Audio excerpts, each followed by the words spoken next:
Já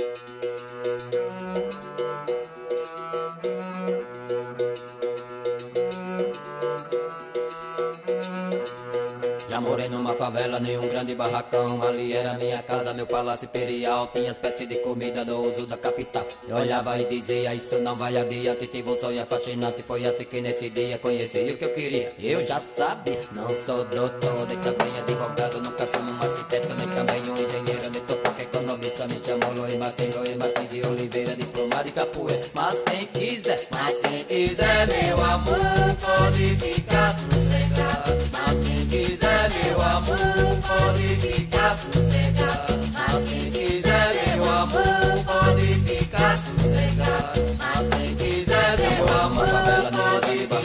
Ali era minha casa, meu palácio imperial. Tinha espécie de comida do uso da capital. Olhava e dizia, isso não vai adiante. Tive um sonho fascinante, foi assim que nesse dia conheci o que eu queria. Eu já sabia.